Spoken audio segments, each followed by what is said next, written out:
Hi, it's Dr. Laura Salyer with Right Brain Rescue Podcast, interviews to invigorate and ignite your creative flow. I interview people from all walks of life who have navigated burnout or used creativity in their careers. And today I have Dr. Erin Wiseman. She's a physician turned life coach who now helps others navigate burnout with ease. She has a podcast called Dr. Me First, and her website is truthprescriptions.com. We'll talk more about that later, but first, thank you so much, Erin, for joining us. Absolutely. Thank you so much. I am so glad that we mystically found each other through LinkedIn, and I was like, oh my God, she's a DO. Oh my God, she likes creative things too. And that we both realized we're in the Midwest.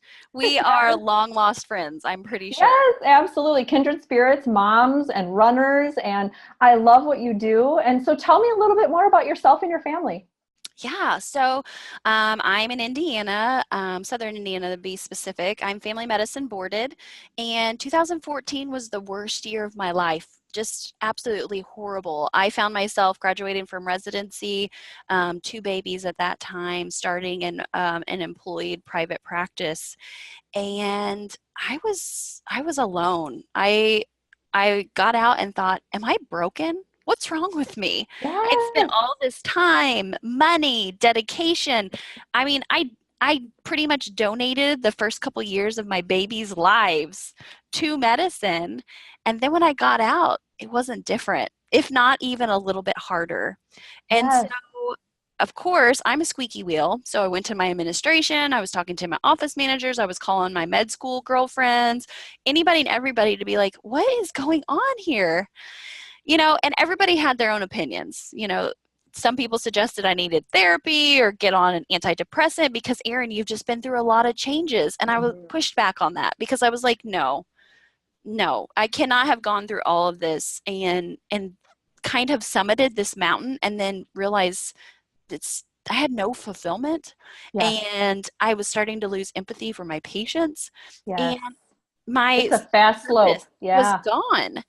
And so I did what we tell all our patients not to do. I got on the internet and I found hundreds, if not thousands, of other doctors who felt the same way. And, misery loves company. Mm-hmm. But I was to the point that I was like, okay, I'm done. I'm young enough. I can do a job shift. So I started looking on how I could get out of medicine altogether. And I found this life coach out of California.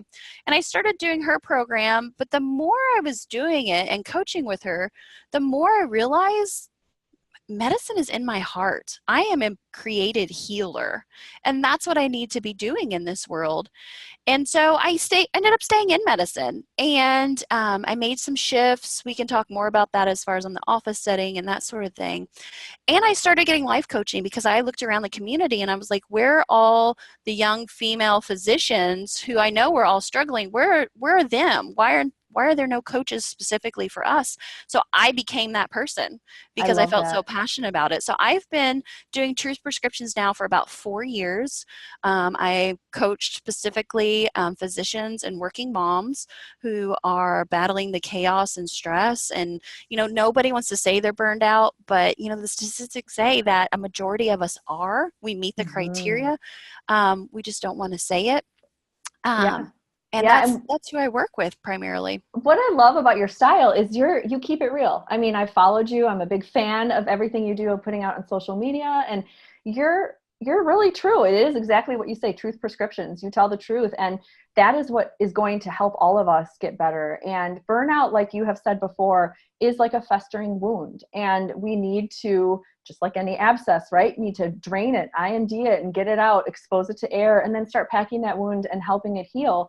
And I feel like all too often, I think it's part of how we're trained as doctors to be, that we have these little gates that we go through and these milestones and we keep going.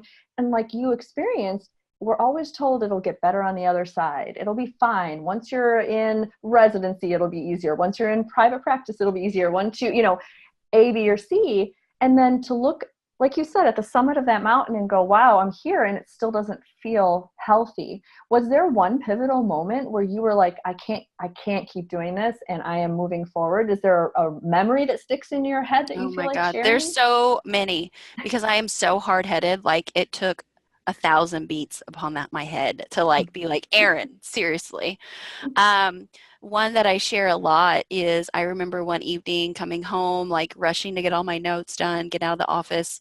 My kids were always the last ones to get picked up from daycare, and they're like locking the door behind us as we're leaving. Yes. And I'm bringing them home, and I'm just like throwing whatever I can food wise at them and like pushing them into the bathtub and trying to get them washed and, clean and in bed so that I could just veg out. And there was no emotion there. There was no Mhm. mothering. There was Mhm. no love in our home. And I was so sad. Like Mhm. that was not how I wanted my own motherhood to be, but Mhm. I hadn't given myself the space or the time to even contemplate that I was in control of that. I felt like I was such a, not even a victim, but just Sure. like rolling on the waves of what was happening to all of us, that I had these little babies and I had a wonderful husband and we were just dealing. We weren't Yeah. really living. And the other thing that I think about that was a huge pivotal moment for me was sitting on the edge of my bed, just sobbing every Sunday Mhm. night, even if I wasn't on call, getting ready for Yes. that next Monday morning clinic. And my husband just like rubbing my back because he doesn't know what to say. He doesn't know what Right. to do. He doesn't even know kind of what's rolling through my head, and neither did I. I just knew that deep, dark cloud of the abyss just kind of started hovering, Yeah. and it was awful. Yeah. That was so eloquently put. I can feel exactly what you're talking about. And I think a lot of what your story says will resonate with our listeners because that is both the blessing and the curse of burnout, because burnout is such an umbrella term for what a lot of people could then misdiagnose as, oh, you're just depressed, or maybe you're just overworked and you're stressed. Well, it's all of it. It's also a grieving process of what we thought was going to be, and it isn't. Like you said so eloquently about being a mom and what that looks like to you, or being a physician and what that looks like to you. And when those pictures aren't at all what you thought, it's kind of a sad grief process, and you're helping people walk through that. Yeah. Um, I Now, really go down to the point that, burnout really is a deeply spiritual fracture of your soul. There's some literature coming out right now that's equating burnout more closely to like PTSD or yes, the spiritual wounds that soldiers feel I when saw they're that going study. to Yeah, war. yeah. Because they're going into with the heroics that I'm serving my country and I'm taking care of my nation, but then when they're in the pit, you know, Mhm. the job that they have to do is so demoralizing and so far away from their calling that it literally is breaking their spirit. Absolutely. You are so right. And what is wonderful about how you've then changed and pivoted and used your skill set, I think is going to speak a lot to the physicians that might be listening, that might be struggling, and even non physicians alike, nurses, anybody in healthcare. It's such a unique industry in the fact that, yes, we actually went into it because we want to serve and we want to help, and it enlivens us, but yet it also can be very sacrificial to the point now where it has toppled over on all of us, and we're there to be almost like hotels, and just we bend over and serve to the point we lose ourselves. What would you say, when you use your skill set now as a life coach, what words of encouragement would you say to other physicians that, or nurses that would say, well, I can only do this job because this is what I'm trained for? Yeah, it's a really hard place to get to because then you kind of look around and you're like, oh my God, there's nothing else I can do. And for that, I would say no. There are endless possibilities of what you can do. First, though, we've got to get you healthy enough so that you can even get to a point that you can start thinking on that higher level, dreaming, brainstorming, creating again, because so much of that, you're so drained dry. I mean, you give everything that you can to everybody else, that it's a really long recovery period. And I mean, it's not going to happen like just by doing one meditation or like reading a new book or, Yes, trying a new yoga class. Yoga does right. not fix burnout. I'm just going to No, put it out there, people. It does not fix it. no, you're But right. you do have to first, the very first thing that I do with almost absolutely all of my clients is I help them regain their identity back, Mhm. because that is a pivotal thing that I feel like we are almost stripped away from our training and from our experience. Is that, I mean, I was the same place. Like if you'd asked me what's your identity, I'd be like, well, I'm a doctor. but it's not. That's what you do. Mm-hmm. Your identity is who are you? Mm-hmm. And so many of us, I mean, just think about it. Go Right. ask the next 5 people, like, what's your identity? And Yeah.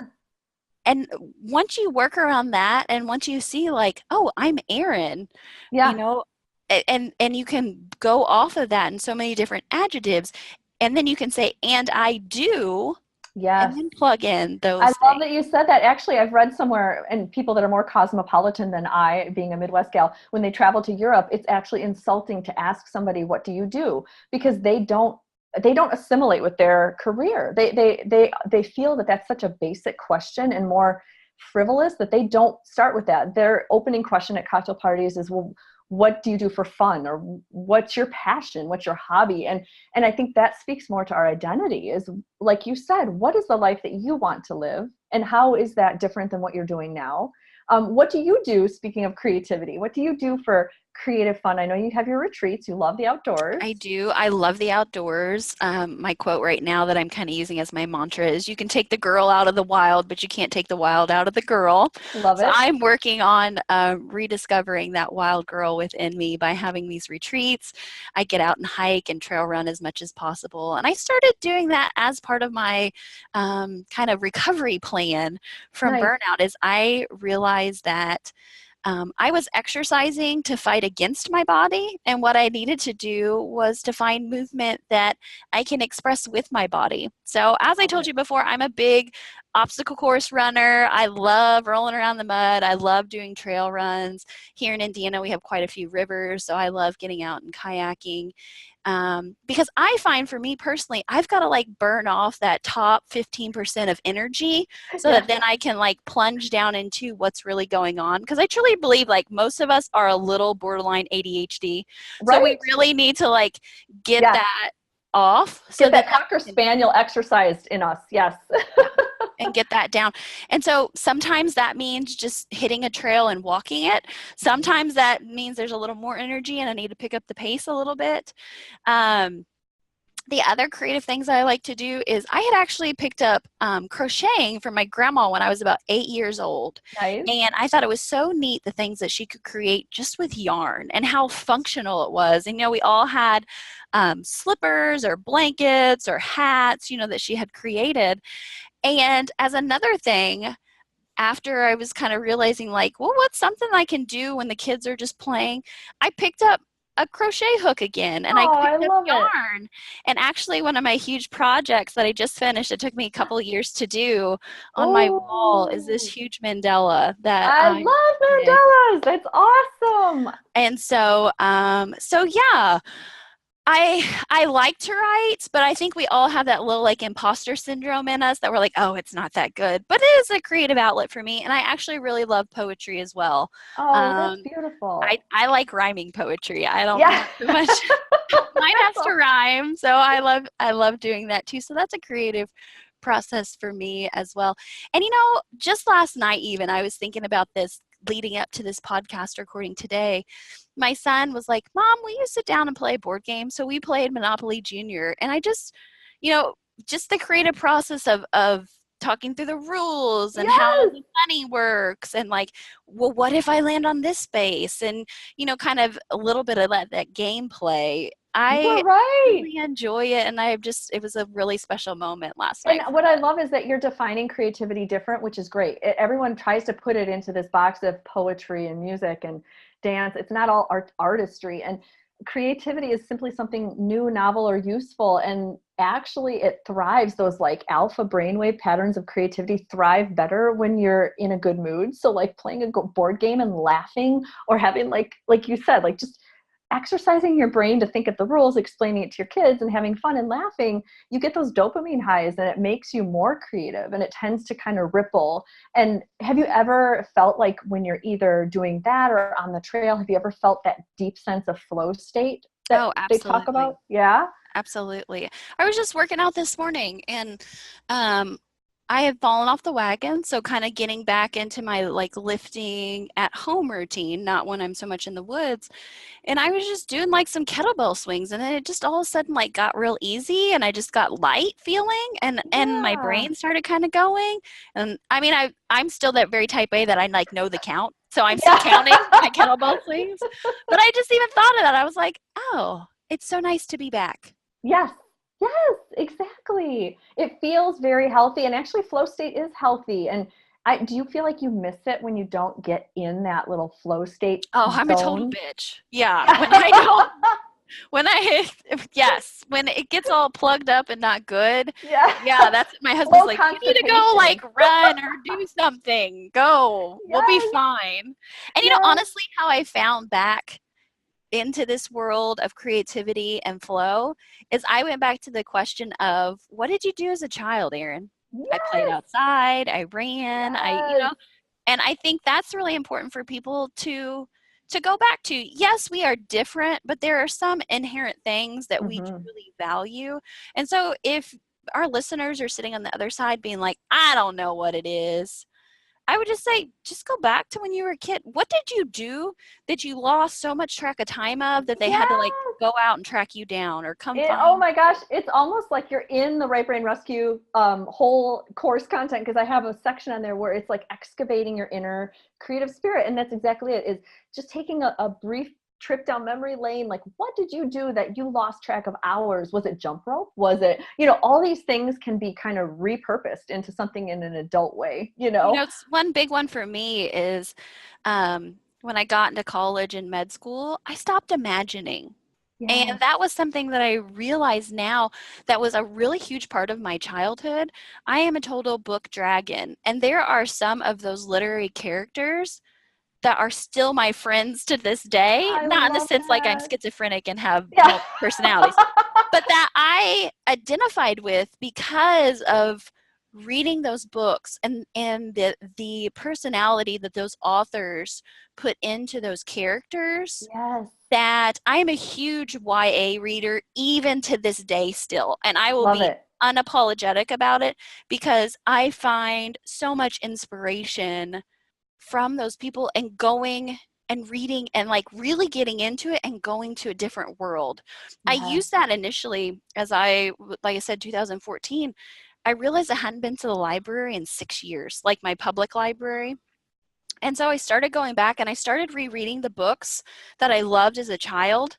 And I used Goodreads and I would rank them. And then, it'll give you more like read Yes. recommendations to get out. And so that's how I got back into reading. And I'm so thankful I did because one, it brought my friends back into my life and it made me realize like the person I am is a little bit based off of them. And Yes. then two, it helps kind of reopen that imagination world and say, like this world that I'm perceiving here is just one that I can create within my mind. And that gets a Hmm. little woo-woo at times, but it's a lot of fun when the world that you're in sucks, that That you is can go fun. somewhere Yes. else. Well, and I love that you talked about YA. One of my other guests is a college or is a med school classmate of mine that now is a YA author, Colleen Meyers, and she just writes YA novels. And that is how she kind of survived medical school, and her current career now is she just writes. And like you said, do you think, and I wonder that because it's so science evidence based world that we live in as healthcare professionals, I wonder if it's then we treat creativity as almost a softer science, like, oh, it's not as needed in your life. And I feel like that it should be more, a conversation starter, like, hey, we need to have creativity in our life because, like you said, it makes you feel better, right? I absolutely agree with that. Well, Yeah. and we know this from studies, specifically with patients. When Hmm. they're able to go through just if you want to call them meditative or imaginary processes to help themselves through cancer treatments, Hmm. or if they're going through some other really detrimental, like before when we were treating, I think it was one of the studies when we were treating hepatitis C with interferon, still they would put these patients through these imagination exercises, and those that did it had better outcomes than those that were the control group. Absolutely. And, the visualization and in functional MRIs, you can see how it gets stronger and better and more effective the more you practice.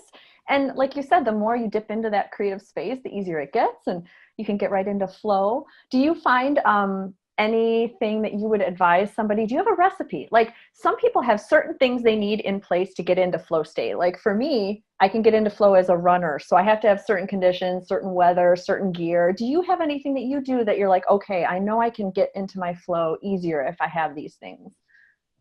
Sleep is a huge one for me. Like I have to be sleeping well, and I did not realize how poorly I was sleeping before until like I actually started getting even 7 hours of sleep on like a regular basis. So sleep is huge for me when I'm not sleeping. And with small kids, like we finally are getting to the point that we're maybe only up once a night. Yay.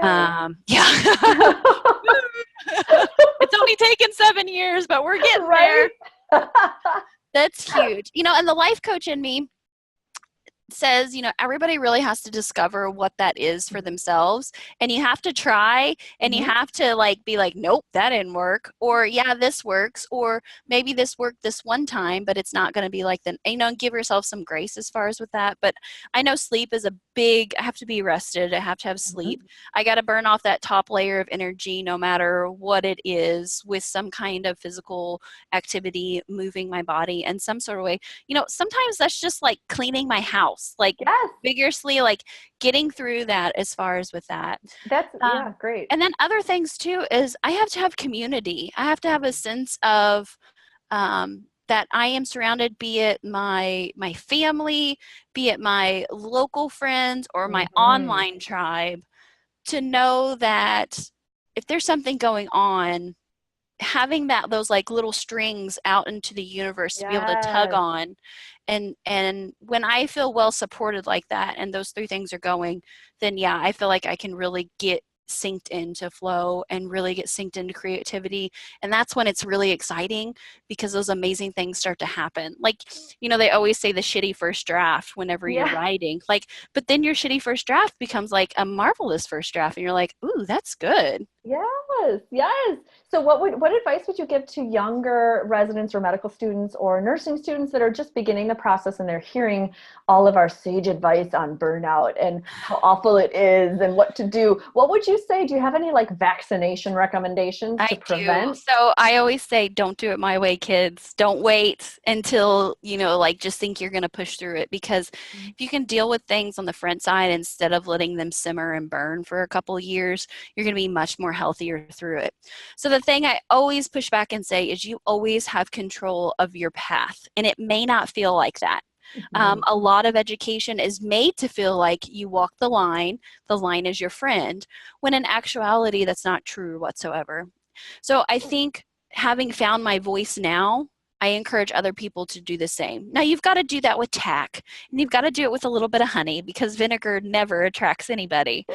But learning that you do have a voice and that it is important and that you are not stuck. It may Mhm. feel that way. It may feel like you've been put on the path and there's no way of deviating from it. But let me tell you, if it's the right thing to do, after full evaluation, you absolutely can do something else. But it's, if you stay stuck, if you don't use your voice, if you just keep your head down and keep plowing through, you will never know of the other potential opportunities that are just swirling around you and just waiting to be discovered. I love that. You are speaking exactly what a lot of people need to hear is agency. That's the top reason people cite that they're burned out is they feel like they have no control. And you're right. Having control makes you feel better and all these opportunities are there, and just learning about yourself at a deeper level. Your advice is so timely and I so appreciate you being on here. Thank you so much, Erin. Absolutely. It's my absolute pleasure. If any of this has resonated with any of your listeners, I would just encourage them, just reach out, because Mhm. honestly, that's what I'm here for. This is what I'm doing to help other people, to help organizations. Just, I really want to change healthcare as a whole. And I've really focused down on, first, we must take care of our individual selves. So then the burden isn't so big if we move it as a collective. I love that. If people are interested in partnering with you, where can they get a hold of you? Sure. So you can hang out on my website. It's Truth Prescriptions. The prescriptions is the shorthand. So it's truthrxs.com. You can find me at the handle TruthRxS on Instagram. That's where I'm loving right now. I'm loving Instagram. Facebook can shove it with all of Yeah, their I agree. algorithms and stuff. So come hang out with me Totally. on Instagram. I do have good stuff on Facebook. That's where I started. So I've got Right. several like 100 videos on there, and I post all of the events and things that I'm doing on Facebook. But I love Instagram as far as like interacting with people. Yeah, I'm it is a actually lot a more fun. pretty big LinkedIn user as Mm, well, yeah. because I'm finding that as people are looking for new jobs, sometimes it's not the new job they need. It's maybe a new perspective, or maybe a coach to come alongside of them and say, okay, what's working and what's not working, and how can we modify your current place before you just throw everything down the sink? Because I mean, you can get to a point. I was there, I was done. Hmm. I put in applications at the local automotive factory, furniture factory. Hell, I was ready to go work at Kmart if that's what it was going to take Love it. to get out of how bad I was feeling. So Right. now I work with other people to say, pump the brakes, before Yes. you quit your job and you start sacking at the local grocery store. Let's just look at things, and let's maybe things are different than what you're perceiving right now, because most of the time they are. And I catch that in my own head still, like where it's Hmm. like, oh, woe am I. But when I really take a step back, it's like, okay, Hmm. not so much doom and gloom. Like, Right. just got to rein it in a little bit. But I mean, that's how we're trained as doctors. You Hmm. like eliminate the big bad things and then you go down the differential. So Yeah, I I kind of love it. help stabilize that differential. And then, of course, on my podcast, I would love to have people hop over there and check out an episode or two. It's called Doctor Me First. It is all about authentic conversations between female physicians. It's where we just talk about what's going on. And the one homework assignment that my guests have to do, they have to come up with one word that our conversation rolls around. So there's a lot of fun words on there, a lot of great conversations. I've had some non physician listeners send in remarks like, I didn't know that doctors struggled with this too. So I think it's all pertinent when it comes to the Yes. human experience, but it's specifically for female physicians because we do have some really significant and special circumstances that I hope that I'm putting a voice out into the community to say, hey, this is important, and fair is not always equal. Hmm. So let's try to figure out a fair way that we all can play in this game. Oh, lovely. So glad you're out there in the universe doing your work, and you're doing such great work. Thank you again, Dr. Wiseman. So find her on truthprescriptions.com. And if you are ready to become a creative healer and learn how to color outside the lines and love medicine again, please get your admitting orders at rightbrainrescue.com, and follow me on Instagram as well, Dr. Lara Sallier, and Facebook at Right Brain Rescue. Thanks again, and have a creative day.